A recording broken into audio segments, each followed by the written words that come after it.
தமிழகத்தில் ஆட்சி மாற்றம் ஏற்பட்டுள்ள நிலையில் ஐஏஎஸ், ஐபிஎஸ் அதிகாரிகள் பணியிட மாற்றம் செய்யப்பட்டு வருகிறது. அந்த வகையில் காவல்துறையில் 10 அதிகாரிகளை பணியிட மாற்றம் செய்யப்பட்டுள்ளனர். இதன் தொடர்ச்சியாக ஐபிஎஸ் அதிகாரிகள் இடமாற்றம் தொடர்பாக அரசின் கூடுதல் தலைமைச் செயலாளர் அரசாணை வெளியிட்டுள்ளார்.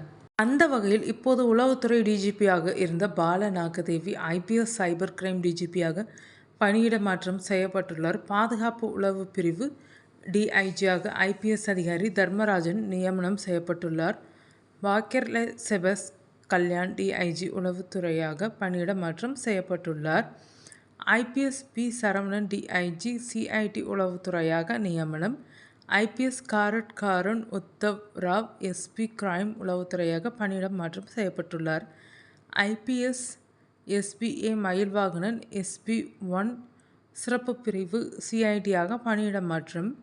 எஸ்பிசி மதன் எஸ்பி1 பாதுகாப்பு பிரிவு சிஐடியாக நியமனம் செய்யப்பட்டார்.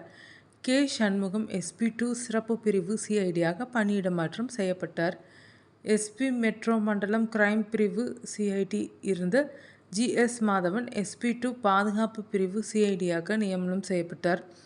என் சிலம்பரசன் எஸ்பி சட்டம் மற்றும் ஒழுங்கு பிரிவில் இருந்து எஸ்பி சிறப்பு பிரிவு சிஐடியாக பணியிட மாற்றம் செய்யப்பட்டுள்ளார்.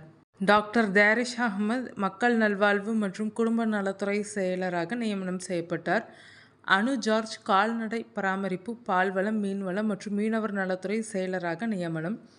மரியம் பல்லவி பல்தேவ் சமூக நலன் மற்றும் மகளிர் உரிமைத்துறை செயலராக நியமனம். தா உதயச்சந்திரன் தமிழ்நாடு தொழில் முதலீட்டுக் கழகத்தின் தலைவர் மற்றும் நிர்வாக இயக்குநராக நியமனம். குமார் ஜெயந்த் தமிழ்நாடு செய்தித்தாள் மற்றும் காகித நிறுவனத்தின் தலைவர் மற்றும் நிர்வாக இயக்குநராக நியமனம் செய்யப்பட்டார்கள்.